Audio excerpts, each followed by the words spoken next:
Vale, repito la escena.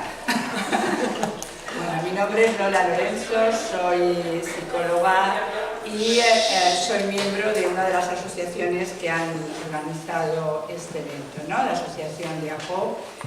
Y me han encargado que modere esta mesa estupenda, unas compañeras estupendas y un hombre estupendo que es ausente. Bueno, lo que vamos a hacer es presentar a las personas para que luego, según cada cuarto de hora, empiecen a hablar cada uno, ¿vale?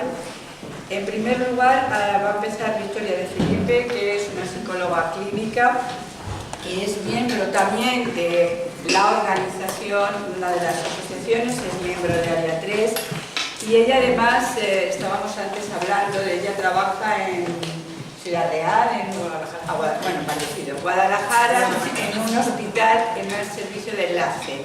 Y hablábamos antes, bromeando, que tienen unas investigaciones, antes que hablábamos de las investigaciones, ¿no? En grupo, pues tiene un trabajo que si os metéis en internet, veis Victoria de Felipe y una tesis doctoral sobre investigación, no digo más. Viene acompañada de dos residentes de psicología clínica que han trabajado con ella, ¿no? En esta ponencia, que es Fátima y Ángela, ¿no? Que están aquí. Vale. Después tenemos a Rosa Gómez Esteban, que la conocéis, igual que a Victoria.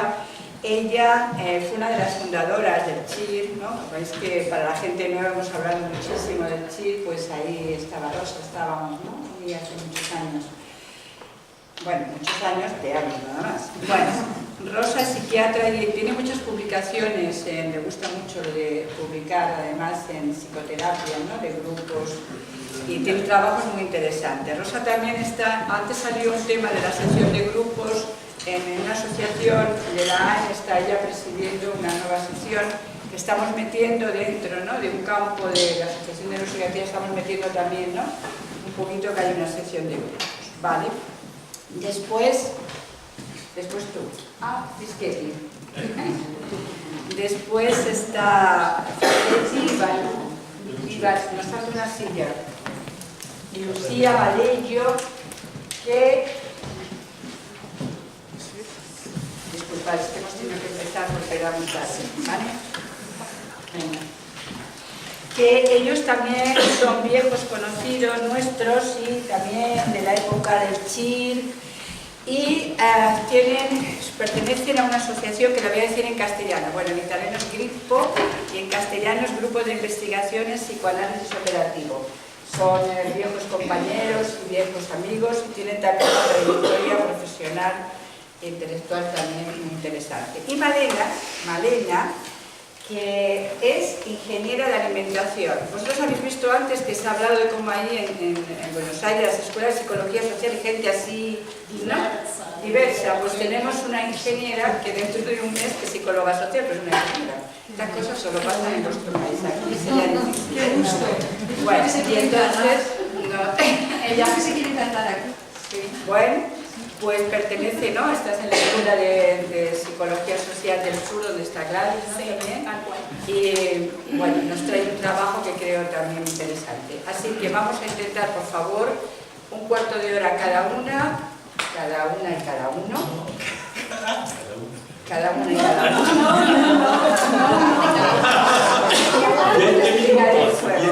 Venga, vamos a empezar con ellos, ¿ya vale? Venga. Bueno, el trabajo que vamos a presentar se llama Análisis cualitativo sobre los vectores del cono invertido en psicoterapia grupal. En el presente estudio se evalúa la eficacia de la psicoterapia grupal a través del análisis cualitativo de las respuestas que dan los pacientes a una encuesta de satisfacción. Se utiliza el esquema del cono invertido de Pichon-Rivière, centrándonos en los vectores que propone para la evaluación grupal. Perdona, Victoria, para la gente bueno, que ya un poquito más despacio. Pues entonces tengo que tener tiempo. No, a cortas, venga, venga. Vale, que no está. No, es porque si no, no te pueden seguir, ¿vale? Y se van a relacionar estos factores terapéuticos con estos vectores del cono invertido con los factores terapéuticos de Yadon, Zuckerfeld y Alessandro. Bueno, la psicoterapia de grupo evaluada se realiza en una unidad de salud mental. Es una psicoterapia operativa psicoanalítica Y el encuadre que utilizamos es el corredor terapéutico, diseñado por Armando Bauleo, que consiste en un grupo semiabierto en el que se evalúa la permanencia e incorporación de nuevos pacientes cada 12 sesiones. Apoyamos la idea de que es necesario evaluar los tratamientos realizados, en este caso la psicoterapia grupal, y de este modo podremos comprobar su eficacia y mejorar los encuadres. Es fundamental que exista una retroalimentación permanente entre teoría y práctica, lo que alude al concepto de praxis. El cono invertido es un esquema visual utilizado por Pichon-Rivière para comprender mejor cómo se lleva a cabo el análisis sistemático de las situaciones grupales, es decir, hacer explícito lo implícito. Los vectores sirven para evaluar el proceso corrector. El cono invertido es un instrumento, por lo tanto, de evaluación. El vector afiliación y pertenencia sería la capacidad de los integrantes de un grupo para identificarse entre sí y con la tarea, pasaje del yo a nosotros. La cooperación sería la capacidad de operar con el otro. La pertinencia es la capacidad para centrarse en la tarea, o sea, la mayor o menor efectividad que tiene el grupo para satisfacer sus necesidades, para llegar a un objetivo. La comunicación sería la puesta en común de información, experiencias y sentimientos. El aprendizaje, la capacidad de incorporar la información al mundo interno, la capacidad de transformación y cambio del sujeto y del medio. Y la tele, la disposición de los integrantes para trabajar mejor con unos o con otros. Tiene que ver con los fenómenos transferenciales. Respecto a los factores terapéuticos, son procesos que ocurren en una terapia de grupo a través de acciones del terapeuta, de un paciente o del grupo como un todo, que contribuyen a la mejora de la condición de cada paciente. Es un concepto muy interesante para evaluar la eficacia de la psicoterapia grupal y además se analiza mediante la información de los propios pacientes. A nivel teórico nos hemos apoyado en las propuestas de Yalom, Zuckerfeld y Alexander, que vamos a definir ahora. Zuckerfeld plantea que en todos los grupos hay tres principios que se corresponden con los factores terapéuticos de Yalom. El primer principio que plantea es el de semejanza, que supondría el pasaje del a mí me pasa, a nosotros nos pasa. Y se cumple cuando se dan los factores terapéuticos de Yalom, de cohesión grupal, esperanza, universalidad, imitación y altruismo. El segundo principio es el de identificación o modelización, que sería nosotros con este modelo que construimos, y que se cumple cuando se dan los factores terapéuticos de información, resocialización y factores existenciales. Y el tercer principio, como de Zuckerfeld, es el de confrontación, que sería nosotros con este modelo que construimos transformamos esta realidad que nos afecta. Los factores que incluye tienen que ver con modos de movilización emocional que ponen al yo frente a la posibilidad de cambio. Bueno, en palabras de Vinogrado y Yalom, la terapia es una experiencia emocional correctiva. Pero fue Frank Alexander quien introdujo este concepto en 1946, señalando que el paciente debe sufrir una experiencia emocional correctiva adecuada a la reparación de la influencia traumática de experiencias previas. Los pacientes deben experimentar algo intensamente, pero deben asimismo entender las consecuencias de dicha experiencia emocional. El concepto de experiencia emocional correctiva, que ya lo asocia con su factor terapéutico recapitulación correctiva del grupo familiar primario, está compuesto por los siguientes elementos: un entorno seguro, interacciones de apoyo, feedback franco y reacciones sinceras, la expresión de tensiones y emociones básicas, el enfrentamiento con la realidad y el examen de la experiencia emocional de cada paciente, y la evocación del afecto e integración del afecto. Desde la concepción operativa no se habla específicamente de factores terapéuticos, pero podemos relacionarlos con los vectores del cono si pensamos en los grupos cuya tarea es la psicoterapia. Como dice Antonio Tari, se pueden contemplar los vectores del cono invertido no solo como fuerzas, procesos a desarrollar, sino también como modelos de interacción que conducen a una acción bonificadora recíproca, que en este sentido serían nuestros factores terapéuticos.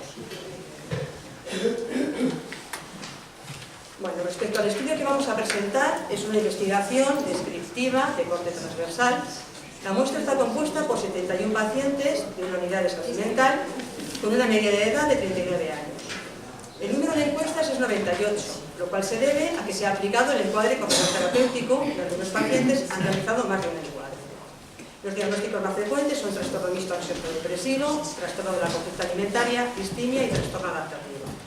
Estos pacientes acudieron a la consulta en los años 2015-2016 a uno o más encuadres de 12 sesiones de frecuencia semanal de psicoterapia operativa psicoanalítica.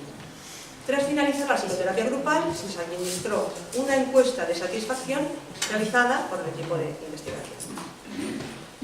Los objetivos del estudio serían, el primero, evaluar la eficacia de la psicoterapia de grupo a través de la herramienta de los vectores del cono invertido propuesta por Pichon-Rivière. Y el segundo, reflexionar sobre las relaciones entre los vectores del cono invertido y los factores terapéuticos grupales propuestos por Janon, Zuckerfeld y Alexander. Los instrumentos es una encuesta que se les administra a los pacientes después de cada encuadre y se hace una investigación con un análisis cuantitativo de datos.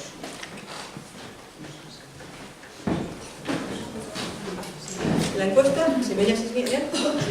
La encuesta de satisfacción consiste en 5 preguntas abiertas y una cerrada. En la primera se le pregunta a los pacientes qué contenidos que han trabajado en el grupo han puesto en práctica. La segunda sería... esto como me tiene impresión. La segunda serían los temas tratados que les gustaría profundizar, temas no tratados en los que les gustaría profundizar, comentarios positivos y negativos de la experiencia grupal y los beneficios que les ha aportado a su vida diaria. Una última pregunta es cerrada y es una escala tipo Likert, donde se les pregunta la valoración y las respuestas son muy bueno, bueno, regular, malo o muy malo.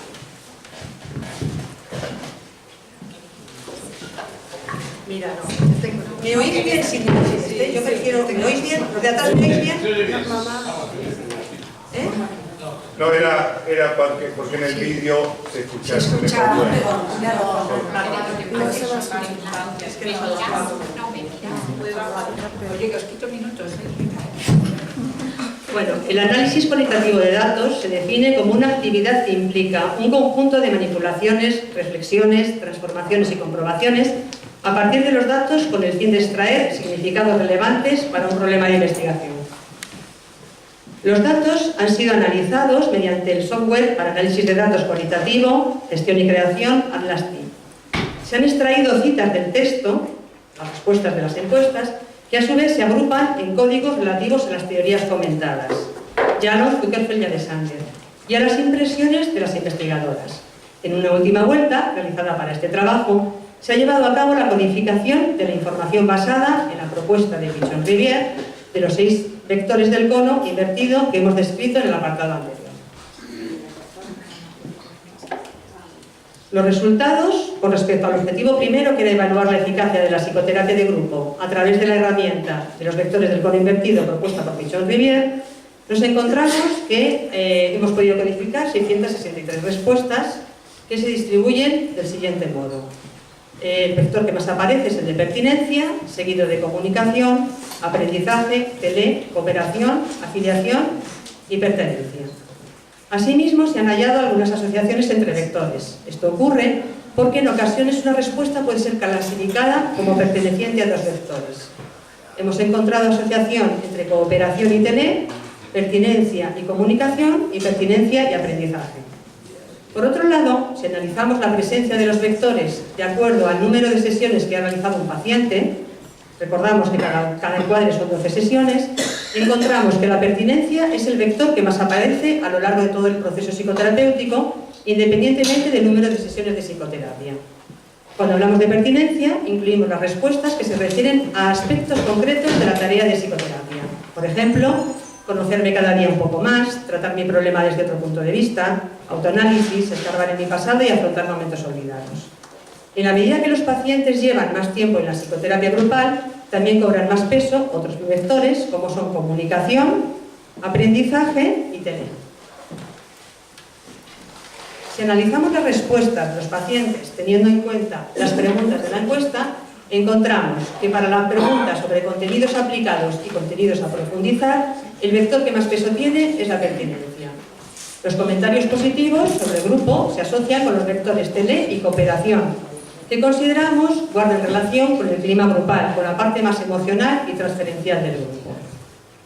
Respecto a los comentarios negativos, encontramos asociación con pertenencia, falta de asistencia o compromiso con el grupo y pertinencia respecto al encuadre, pocas sesiones. La última pregunta es sobre los beneficios obtenidos y encontramos que de nuevo es la pertinencia la que más aparece. Además, la comunicación es muy valorada en los 3 primeros encuadres y el aprendizaje en los últimos. Los vectores tele, cooperación y afiliación nos observan casi representados.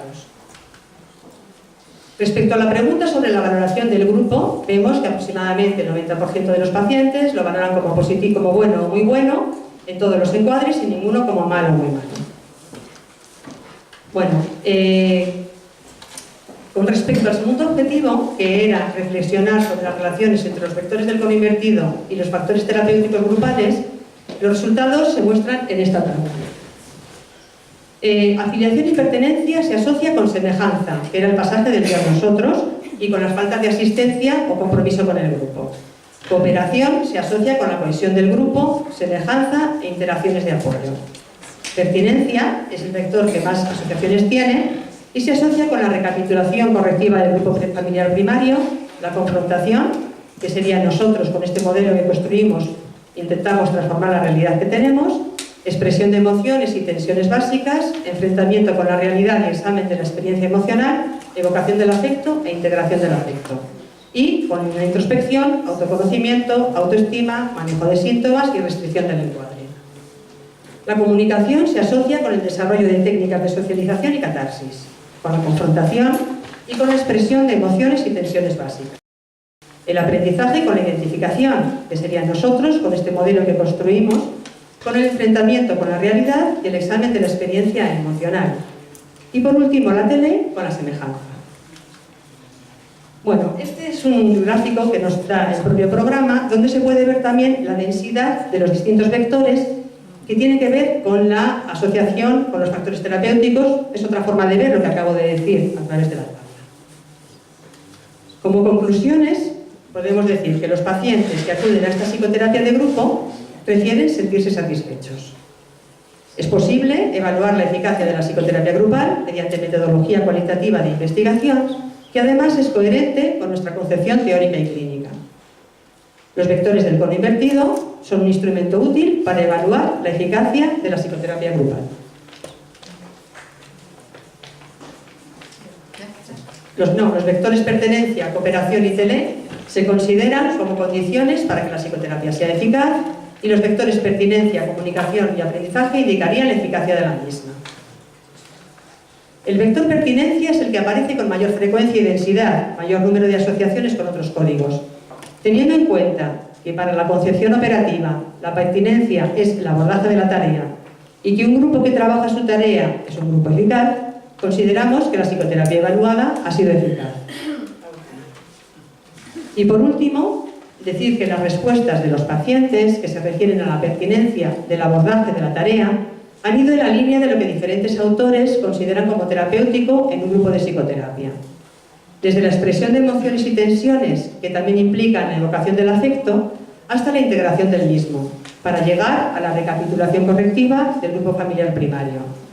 Para ello, han aplicado el modelo aprendido respecto al significado del síntoma, a través de la introspección y el enfrentamiento con la realidad, y como resultado expresan mayor autoconocimiento, autoestima y mejor manejo de los síntomas.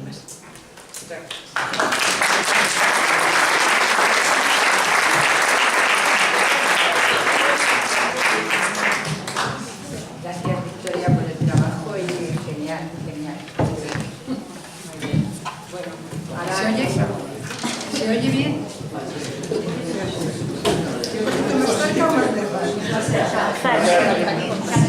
Sí. Bueno, yo os voy a hablar del discurso grupal, y el equipo terapéutico. Es un trabajo en base a grupos terapéuticos que he realizado desde hace varios años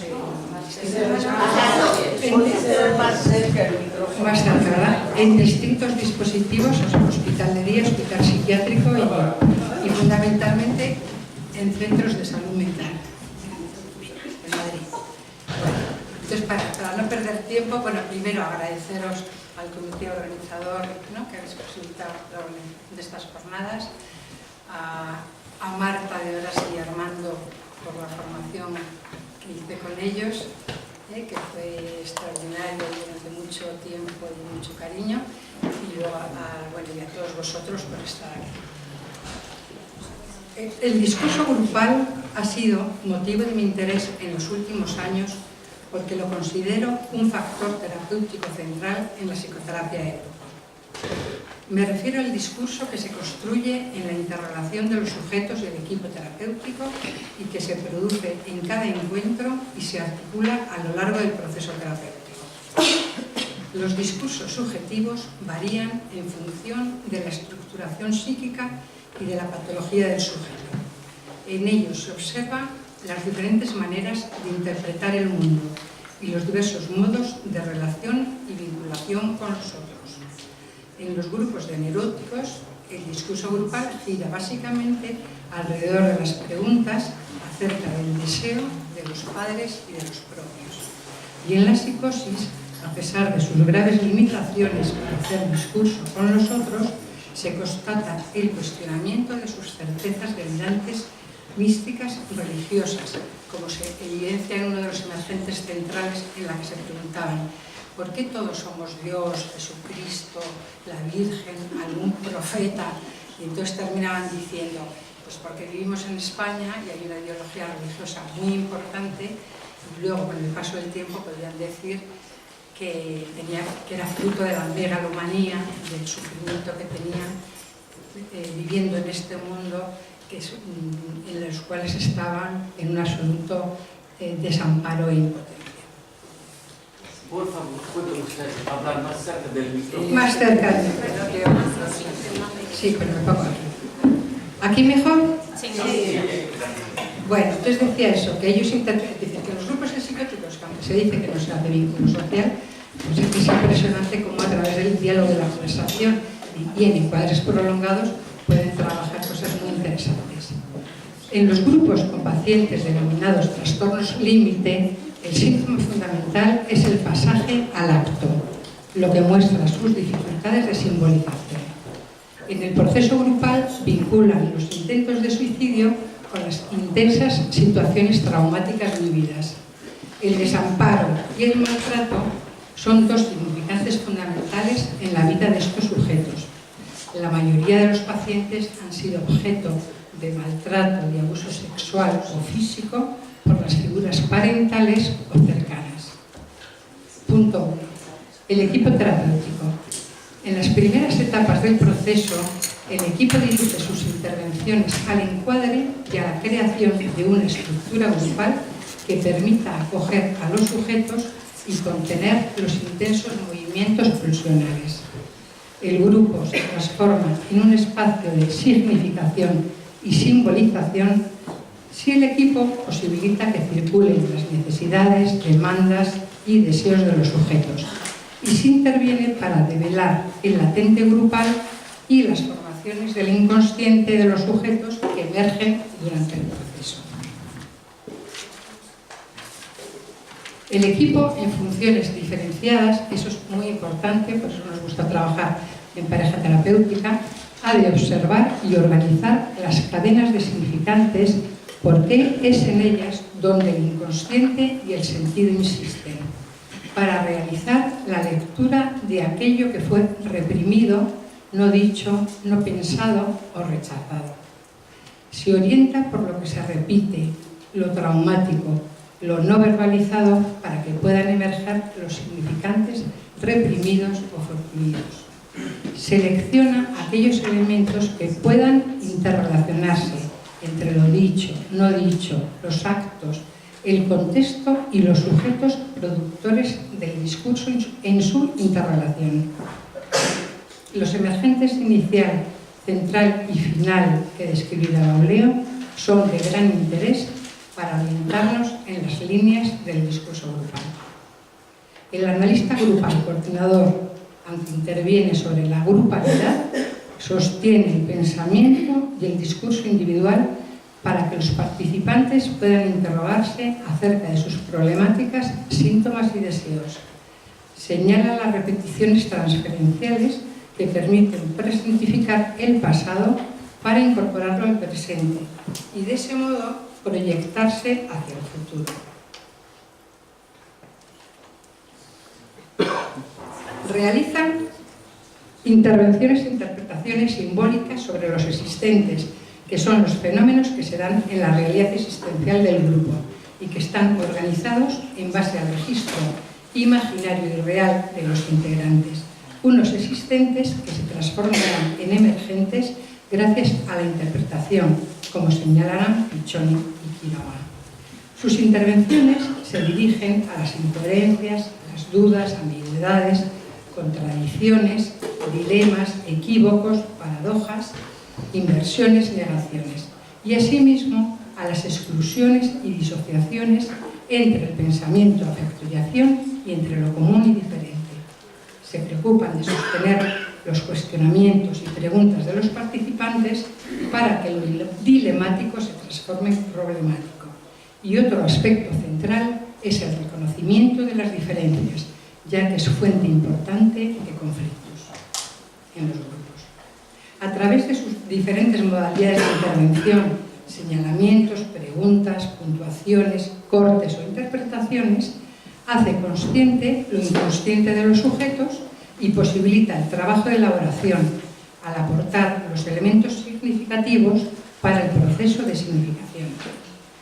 El observador, desde su posición en la periferia del grupo, fuera de la mirada de los otros, puede observar, escuchar y elegir los significantes emergentes de la grupalidad que emergen en la interdiscursividad.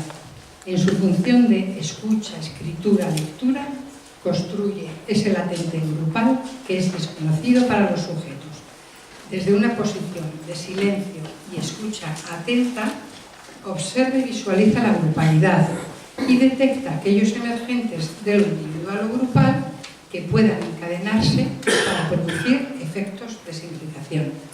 Reflexiona sobre las posibles cadenas asociativas emergentes en movimientos sucesivos hacia adelante y hacia atrás en un intento de comprender y develar lo latente grupal, para finalmente concluir en el acto de la lectura de emergentes.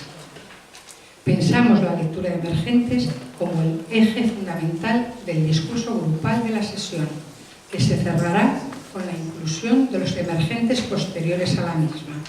Este acto de lectura se realiza después del corte de la sesión por el coordinador, establecido en el encuadre, y que divide a la sesión en tres momentos diferentes.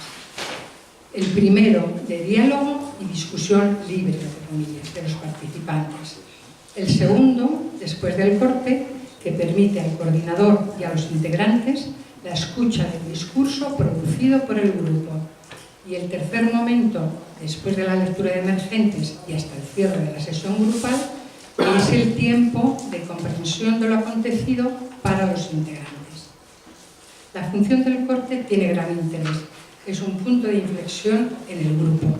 Marca el pasaje del momento de interacción y comunicación a la escucha del discurso compartido. Es un momento reflexivo acerca del discurso producido entre ellos y el coordinador. Es un momento de separación, de soledad, que permite tomarse distancia de las palabras de los otros y de las propias. Una separación de la dinámica grupal que posibilita escuchar lo que se dice en los enunciados, aquello que está más allá de las palabras como medio de comunicación y de diálogo. Es un momento de escucha de los procesos de significación producidos en esa sesión grupal, que vislumbra también la apertura de otros sentidos que podrán formar parte o no de la historia del grupo.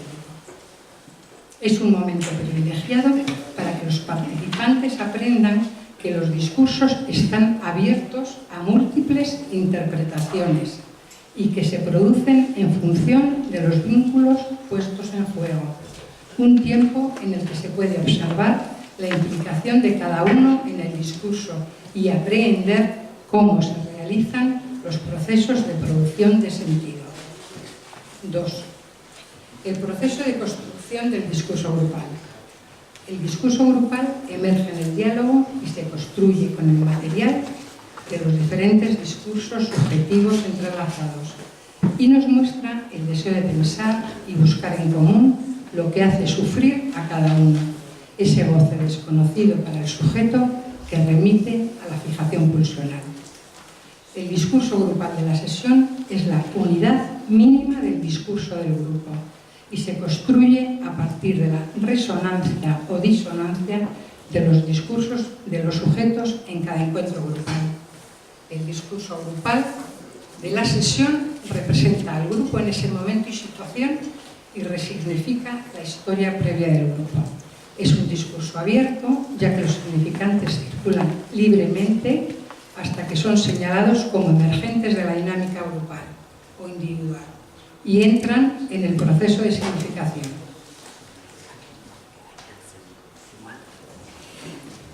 Bueno, entonces, los emergentes no circulan en movimientos lineales ni circulares, sino por retracción, en el que el movimiento posterior resignifica al anterior. Entonces, bueno, me voy saltando.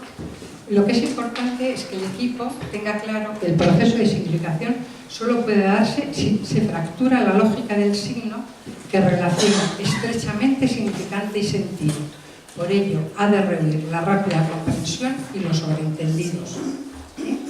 De lo que se trata es de que detecte esos emergentes que se pueden asociar y encadenar, porque solo en ese lugar se genera la significación.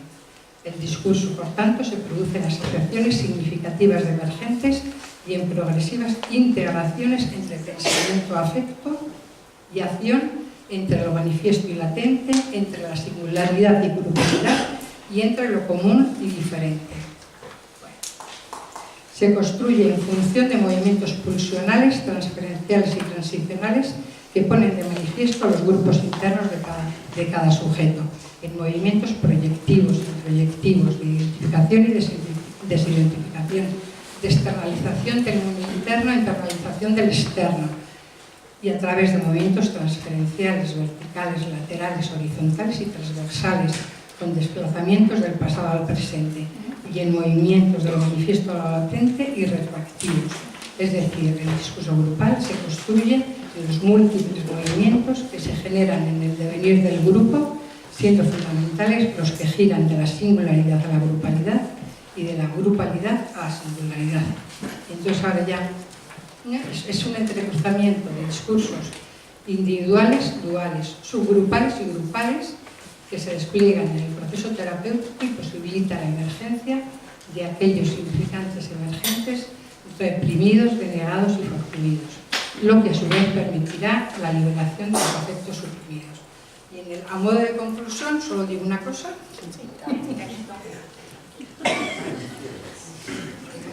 Yo tengo a la ingeniera que controla bien, ¿eh? Bueno, entonces si tengo dos, os digo. El grupo terapéutico se estructura por dos factores íntimamente relacionados: la transferencia grupal y el discurso grupal, y que el grupo coordinado con metodología psicoanalítica operativa se propone como instrumento de tratamiento principal en los servicios públicos.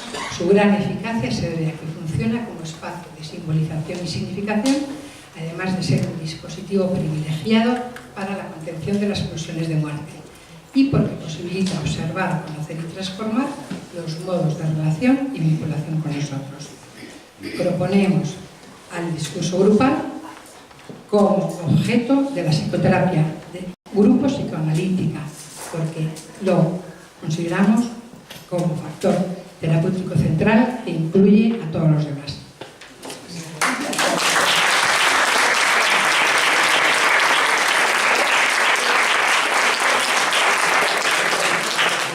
Gracias, Rosa. Buen trabajo. trabajo de elaboración y ahora los compañeros italianos que van a leer el trabajo entre los dos. ¿Vale? Venga, gracias. Il lavoro che andiamo a presentare è un lavoro una ricerca che abbiamo fatto dentro il gruppo, io, Lucia Valello e Fiorenza Milano, e ha due obiettivi più o meno espliciti. Uno, riflettere e concettualizzare un po' di più sulla funzione dell'osservatore dentro la nostra scuola, e un secondo che si collega è su un problema per noi grosso di come si osserva la socialità sincretica. Vado a leggere in spagnolo.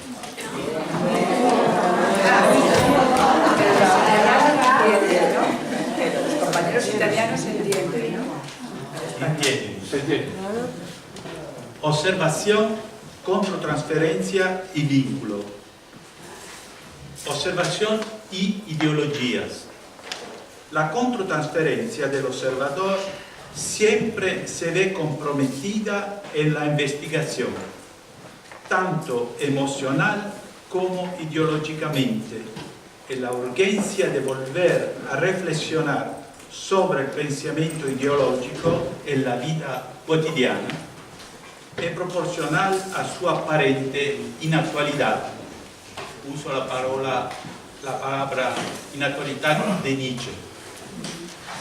Maurice Lénard, antropologo e misionero cristiano, en su famosa etnografia d'Occamo, La personne et l'ennemi dans le monde mélanésien del 1947, habla de su conversación con un viejo filósofo indígena sobre el impacto de la civilización europea en el mundo de los canacos. Este libro es muy importante porque es la base de la idea de ambigüedad empleada. En el curso de la conversación, Lénard había sugerido que los europeos introdujeron la noción de espíritu en el pensamiento indígena.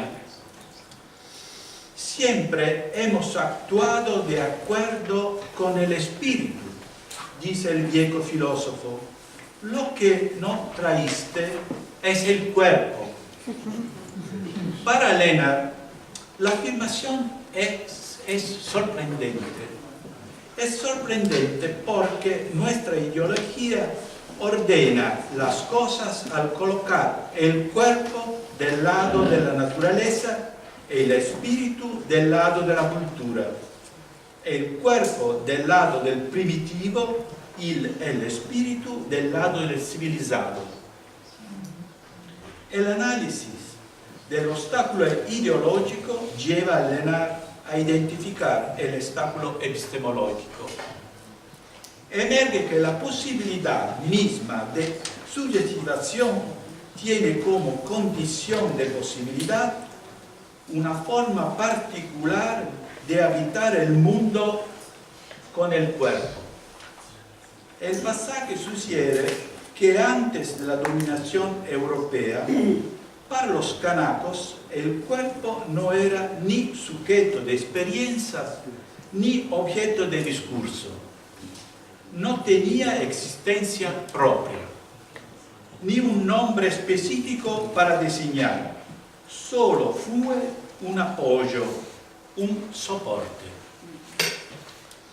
Lénard se da cuenta de las implicaciones profundas relacionadas con esta forma de pensar el cuerpo y cuestiona la posibilidad de generalizar la concepción europea de persona, expresada por frases tales como tiene un cuerpo, es un cuerpo, se compone de cuerpo y mente, es una mente en un cuerpo, que en la diferencia emerge como una convención.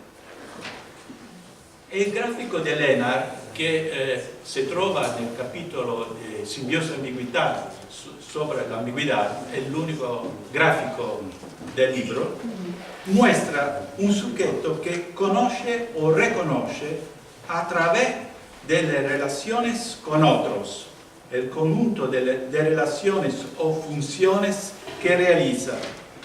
El centro vacío muestra así la ausencia de un yo que puede experimentar, realizar la función de síntesis y observación. En el gráfico, ¿sabes? No hay yo, hay solamente trayectorias, digamos. A es sujeto y B, A y C, A y D. Y al interior hay un vacío, no hay yo. Esto dice, reprende Blecher. Blecher, trabajando en el tipo de identidad que se organiza entre el nacimiento y la entrada en la posición esquizoparanoide, retoma el gráfico de Leonard y habla de un yo sincrético en los segmentos a B, a C, a D, y coloca brillantemente una identidad que llama grupal o por pertenencia. La cuestión de la ideología no parece tocar al principio el psicoanálisis. Freud pensó que basarse en la Weltanschauung científica era suficiente para evitar los peligros de una lectura ideológica del paciente. No solo el lenguaje, sino también las estructuras ideológicas, los códigos preconstituidos afectan la percepción. Este es el sentido del freudiano: percibir es reconocer. En la década del 50, Éric Pichon-Rivière y Willy Baranger fueron los primeros en tratar con la ideología. Ellos llaman a la ideología el complejo de creencias, opiniones, representaciones y valores que guían a un determinado grupo social. Pichon-Rivière subraya la importancia de destacar los estereotipos de un paciente, de un grupo, de una familia, porque la ideología pasa por ellos. El análisis de las ideologías conduce a una lectura crítica de la vida cotidiana y el establecimiento de vínculos entre la ideología y aquello que Pichon-Rivière llama objetos idealizados. Baranger llama la atención sobre cuán imposible es la abstinencia ideológica. Siempre observamos con un esquema de referencia, pero también la regla de la abstinencia poco a poco parece ser inaplicable, porque presupone el aislamiento de una parte de la personalidad que no debería participar en la actividad analítica. La interpretación surge de una personalidad total, de un analista que actúa dentro de su propia perspectiva, guiado por un todo ideológico. Nos enfrentamos así a una situación paradójica. Por un lado, admitimos la necesidad de la regla de la abstinencia y por otro, reconocemos que esa regla es inaplicable. Abordaremos las paradojas con la inclusión del observador en la relación terapéutica, que gradualmente se volverá más y más radical. Podemos decir que con la inclusión del observador en el campo de la observación, la relación pasa a primer plano y con ella la reanudación del estudio de la contratransferencia y de la transferencia, que es la forma en que la relación aparece desde el principio del psicoanálisis. Sabemos que a la inclusión del observador corresponde un momento de gran ruptura en nuestro modelo científico, cambia la forma en que pensamos la realidad y nuestro vínculo con ella. La realidad no es externa a nosotros, estamos incluidos en ella y, en última instancia, la realidad emerge en la relación, en el vínculo, en el proceso. Con la inclusión del observador se vuelve importante el punto de vista, la perspectiva, el lugar ocupado o desde el que se mira. Incluso en física, Rovelli afirma, que es un físico, afirma que si damos una descripción del mundo que ignora los puntos de vista, que es hecha únicamente desde el exterior, del espacio, subinteso, del tiempo de un sujeto, podemos decir muchas cosas, pero perdemos algunos aspectos cruciales del mundo, porque el mundo que nos es dado es el mundo visto desde adentro, no el mundo visto desde afuera. Esto es un físico que dice esto, cuantístico. En la cuantística esto es, parece. Algunos psicoanalistas intentan comprender lo que significa ver desde adentro. Al pensar en el hombre en situación, Merleau-Ponty estaba hablando del habitar el lugar ocupado. Bueno, salto y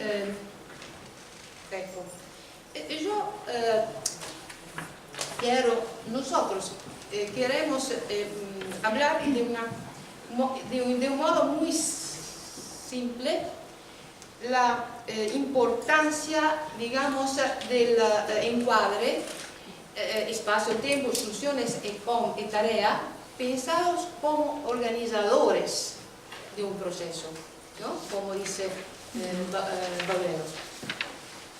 Allora, in una scena della Voce di notte di Andrea Camilleri, non sé si conocen, ¿no?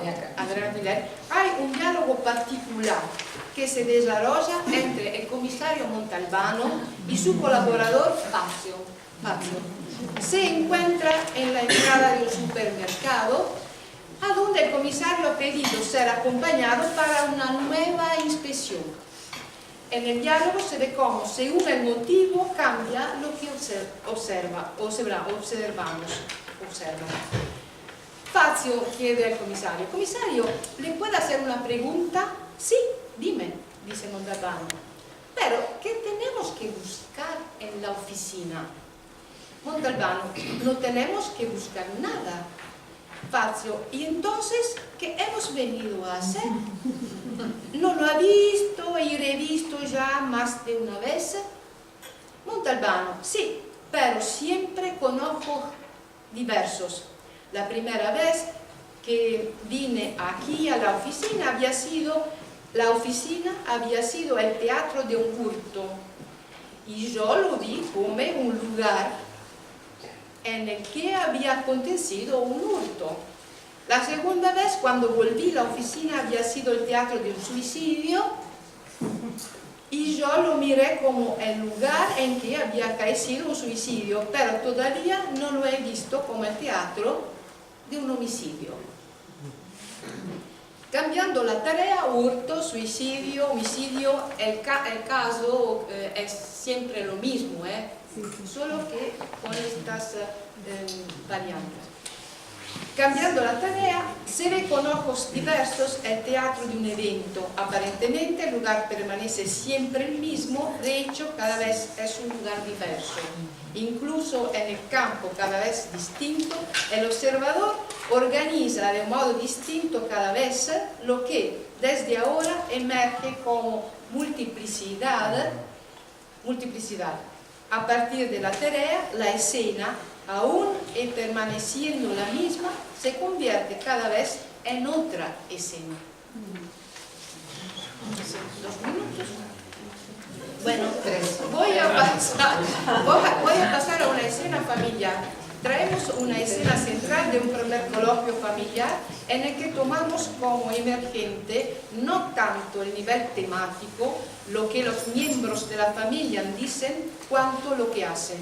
En el coloquio están presentes los señores N, la señora, la madre G, la madre, y la hija S. El hermano mayor R no está presente. En el coloquio emerge centralmente una escena. El padre N parece ausente, aislado, situado fuera, se coloca fuera, no dice nada y nadie le pregunta nada. G, la señora, afirma haber pensado siempre que la hija era independiente y serena, ya que se había mostrado siempre como una niña autónoma y despreocupada hasta los 16 años, cuando tuvo su primer ataque de pánico. S, la figlia, responde que se ha sentido siempre sola y abandonada. El pánico, dice, creo haberlo tenido siempre. En la guardería estaba aterrorizada ante la idea de que ninguno viniese a buscarme y de ser dejada allí. Me sentía siempre culpable. Piensa que cuando ella, la madre, lloraba, me sentía angustiada y rápidamente hacía un examen. Había hecho los deberes, había hecho bien las cosas que tenía que hacer, me preguntaba qué cosa había hecho mal y también tenía todo en orden. Pensaba que llorase por mi culpa. Tenía 5 o 6 años.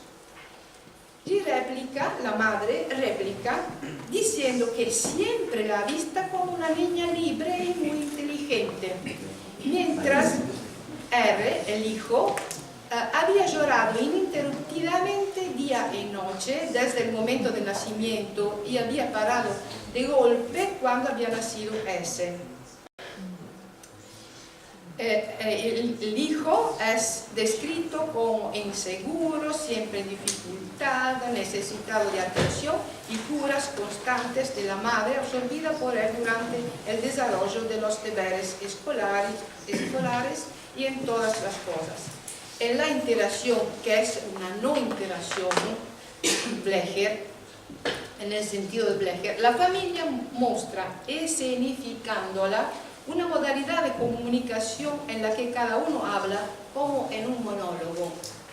Esto es el control transfer también, ¿no? Nadie le pregunta nada a nadie. Con la no respuesta caen las preguntas en el plano manifiesto, pero se mantienen las fantasías en el plano latente y con ellas la indiferenciación o simbiosis. En realidad se habla siempre a alguien, sabemos, no se habla nunca con un objeto, sino siempre desde el interior de un vínculo. No se habla nunca con un objeto, no, sino siempre desde el interior de un vínculo. Poniendo en primer plano lo que hacen, aparecen en escena personajes aparentemente distantes, pero que se encuentran en realidad en una condición de fusión. Se presenta una situación paradójica de ser una unidad sin tener contacto. Está así, pero no tienen contacto por esto. El uno con el otro. Podemos afirmar que el englobamiento funcional no solo tiene como efecto el de evitar tomar conciencia del otro en cuanto persona autónoma, sino que también aleja del conocimiento de todo lo que no pertenece y no es compatible con el sistema fusional. En el monólogo los personajes van en paralelo, aparece lo que Blecher pone en evidencia como central en la ambigüedad. Es siempre importante no detenerse solo en el análisis de lo que los pacientes dicen, sino observar lo que hacen entre sí y con el terapeuta, con el fin de poder trabajar sobre la situación simbiótica. Poner en primer plano lo que hacen es uno de los modos para entrar en el depósito cruzado que mantiene bloqueado el movimiento de la identificación proyectiva y proyectiva y la comunicación. En el plano latente parecen actuar la necesidad recíproca de favorecer para la madre una idea de hija perfecta, para la hija la idea de una madre que se ocupa de ella, necesitada, mientras el padre permaneciendo en silencio, funciona como tercero excluido, como dice Fabrego. De este modo estamos entrando en el... Si en el contexto actual de la sesión lo que muestran es pertinente respecto a la tarea por la cual están allí, en su descripción la madre da muestra de hablar con una hija ideal que no parecía tener ninguna correspondencia con la hija real. El padre, haciendo de tercero excluido, silencioso, pero presente, activamente mantiene la situación de fusionalidad. El hermano ausente deja afuera para todos el llanto ininterrumpido y la necesidad de curas y atenciones constantes. La dependencia sería. Bueno. Me interesaba esto. Gracias.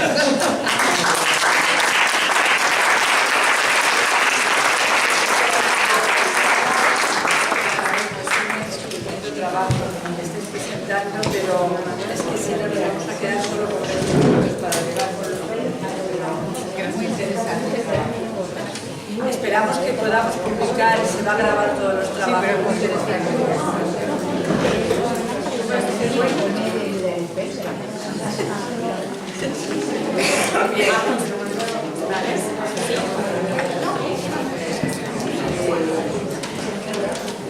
Venga, vamos a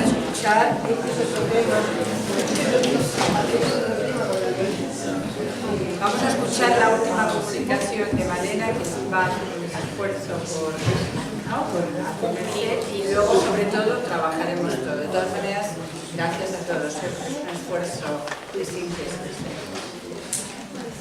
Bueno, buenos días, muchas gracias a los organizadores, tanto a Área 3 como a POP, y bueno, fundamentalmente quiero agradecer a la Escuela de Psicología Social del Sur que me incentivó a que hoy esté presentando esto, que como Lola les contó es un trabajo que hice durante la carrera, porque yo estoy terminando la carrera, me recibo en el mes de julio. Pero bueno, resultó interesante el trabajo y bueno, acá estoy. Una cosa que descubrí escuchando y estando acá es por qué a mí me motivó tanto el tema. Realmente tuve un insight, entendí que este tema a mí me interesó muchísimo. Yo soy hija de una doctora en psicología social, soy hija de un director de cine, con lo cual esto de observar es, digamos, su leitmotiv. Y tengo una hija de 14 años que se llama Nina, que me metió en el mundo de la tecnología y de los grupos, entendiendo que pasaban otras lógicas en las cuales yo estaba quedando afuera. Entonces, esto me motivó a escribir un artículo y a investigar sobre este tema, con lo cual no se pueden dar una idea del orgullo que tengo yo de poder estar acá presentando esto.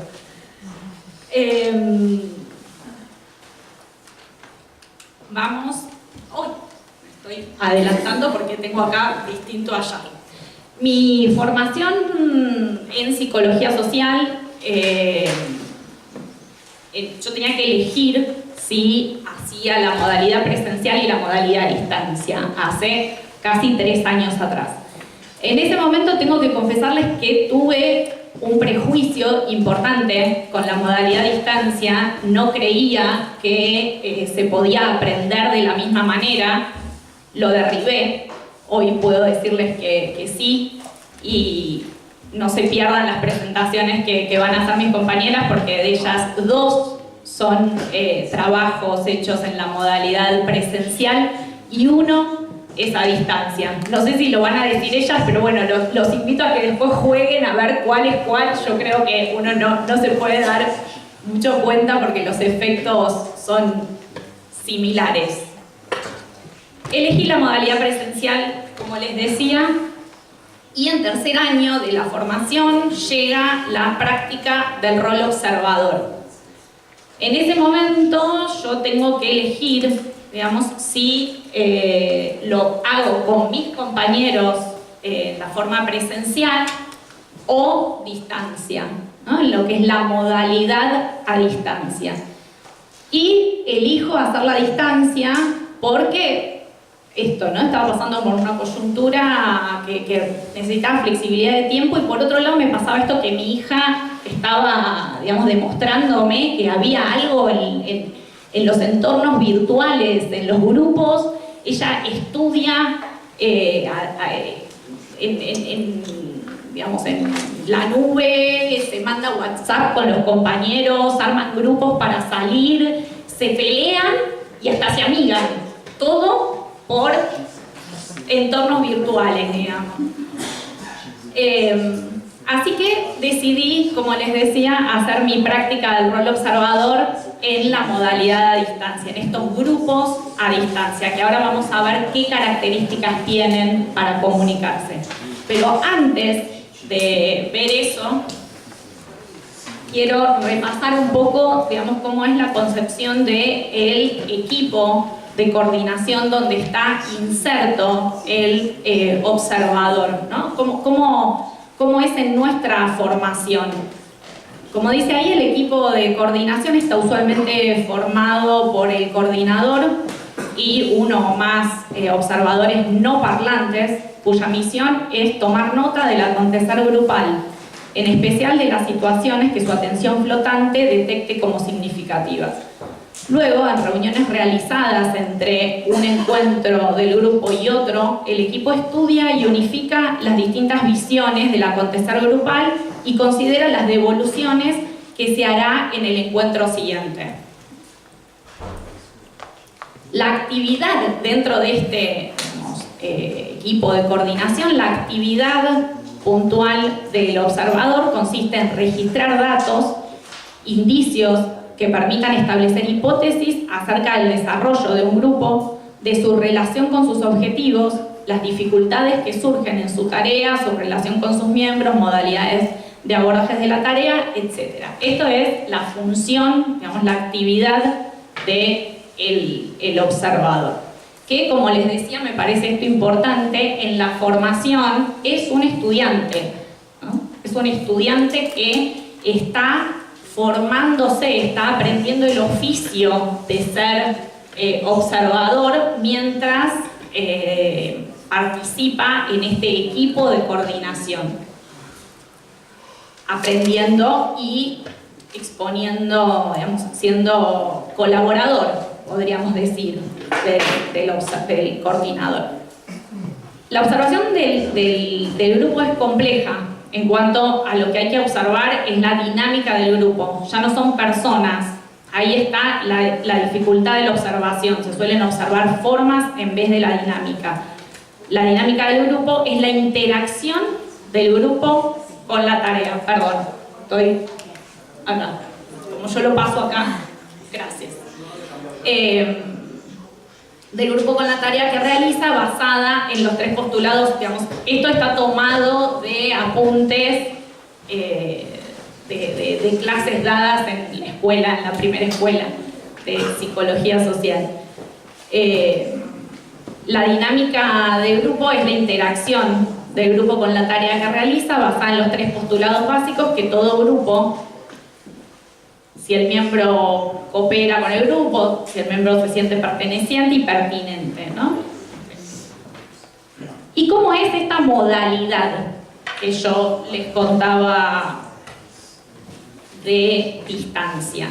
Tiene 3 formatos de comunicación, ¿no? Tenemos 3 espacios, 3 entornos virtuales donde los estudiantes pueden participar, no es que pueden, deben participar.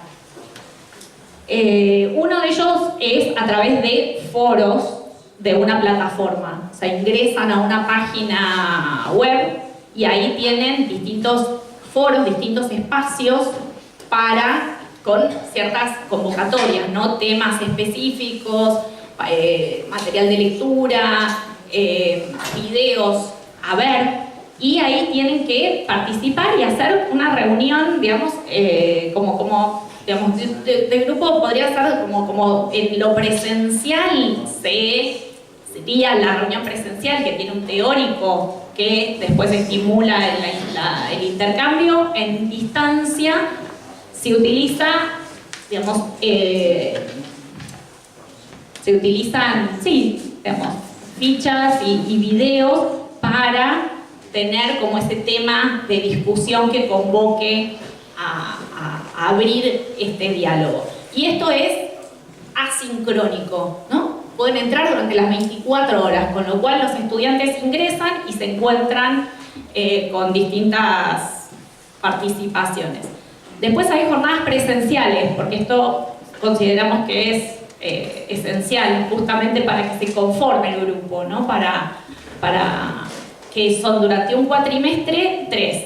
Y después están lo que son las jornadas virtuales sincrónicas, que son a través de esa misma plataforma en la cual antes participaron asincrónicamente. Acá se convoca en un tiempo y ese espacio para que participen al mismo tiempo. Yo les traje algunos ejemplos como para que se pueda ver, digamos, cómo el ecro de Pillon se puede ver en estos espacios.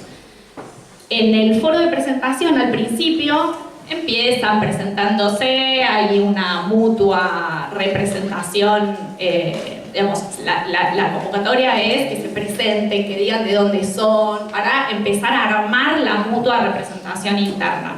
Esta experiencia está hecha en un grupo de segundo año, que fue un grupo fusionado, que fue un grupo que venían siendo 2 primeros y se los unió, porque eran pocos y entonces se los unió. Pero de esto surge, digamos, ciertas resistencias y empiezan a aparecer comentarios en este foro donde era, ¡guau! Somos 30 y pico. Yo me preguntaba lo mismo con respecto al número óptimo de grupo operativo. ¿No eran 20 personas? Una sorpresa un poco desconcertante, la fusión de grupos, ¿no? Empieza a aparecer como resistencia hacia esto. Se toma este emergente y la coordinadora hace una intervención, todo por escrito. ¿Cuánta gente? Y muchos de zona sur como yo. Si bien según el maestro Pillon Rivière, un grupo es un conjunto restringido de personas, el hecho de que seamos más no nos impide ser un grupo, sino que nos transforma en un grupazo. Sin duda tenemos un desafío por delante con tanta heterogeneidad, pero si nos aferramos a los organizadores grupales, mutua representación interna y tarea, sé que lograremos un aprendizaje operativo muy rico. Realmente esta intervención dio en el punto de urgencia porque el grupo logró dejar de hablar del tema. De hecho, una de los estudiantes intentó traer el tema de vuelta y otro de los estudiantes dijo, vamos a derribar el mito de que tienen que ser 20, ¿no? Vamos a trabajar nosotros que somos más. Y se empezaron a llamar grupazos, se empezaron a llamar hipergrupos, se empezaron, digamos, como a poder nombrar como grupo. Otro ejemplo que les traje es en el foro de grupos familiares y conducta. Tenían que trabajar el tema familia y escribían, en este caso, sobre familias que se disuelven por no poder comunicarse. Silencios que ayudan a potenciar rasgos negativos. Y empiezan a salir varios temas de esto, de familias que se disuelven, de los silencios familiares, de los secretos familiares. Era un foro en el cual había muchos de sus compañeros, muchos estudiantes que estaban participando. Ahora vamos a ver, digamos, cómo después, un poco más adelante, se resuelve esto, ¿no? Pero bueno, acá se puede ver cómo aparecen los fantasmas del silencio, ¿no? El silencio en la plataforma es no participar. El silencio en la plataforma es, digamos, saber que ese compañero tendría que estar participando y no lo hace. En la jornada, y así llegamos, digamos, a la primera jornada presencial, donde expresa ante la crónica, y acá sí el observador, digamos, toma nota de esa crónica, y cuando se relee, se rescatan estas frases como estructuras sobre las que te podés parar y cuando empiezan a moverse ya no te podés parar, pero una red es siempre temporal, los vínculos van armando red, donde se puede ver cómo ellos están manifestando de alguna forma la desestructuración que están teniendo, pero a su vez cómo confían en que los vínculos son los que les van a dar esa red, ¿no?, para poder contener esa desestructuración. Otro ejemplo que les traje es en el foro de subjetividad e interacción. Uno de los integrantes dice: solo les quería dejar una retórica que me surgió leyendo todos sus aportes. Qué imprudente es hacer juicios de valor sobre los otros. Esto surge después de que estos compañeros que no estaban participando vuelven a participar, agradecen en el foro cómo fueron convocados por otros compañeros, por los coordinadores, a volver a traer su palabra al foro.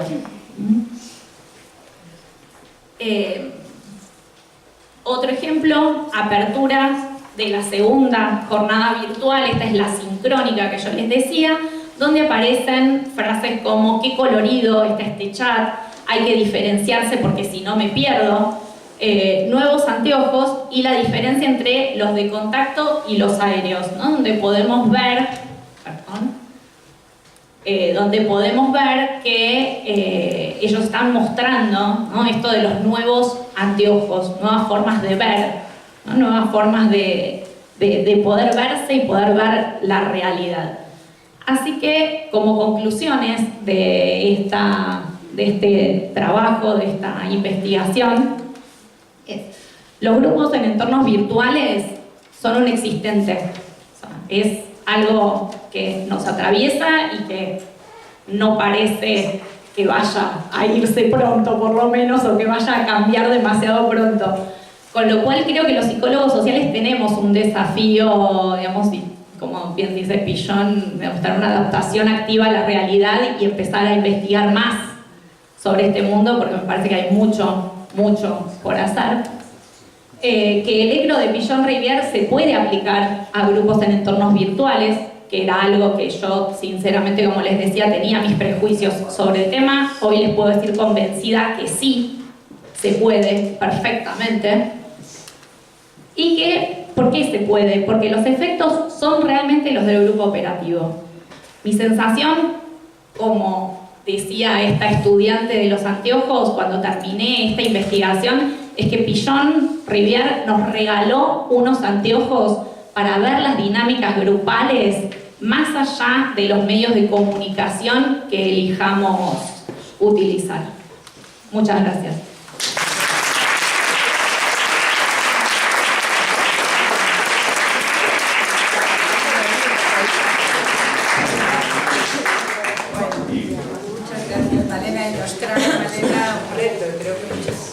Hablamos entre nosotros qué va a pasar con estos temas de la red, de la gente joven, este tipo de grupos. Bueno, es toda una provocación.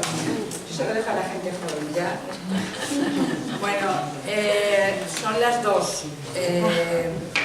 Esta tarde ya asamblea. Tenemos tiempo para poder hablar, pero por favor, ya sabéis que son las 2 y 2:30 en punto, hay que estar saliendo corriendo al restaurante, ¿vale?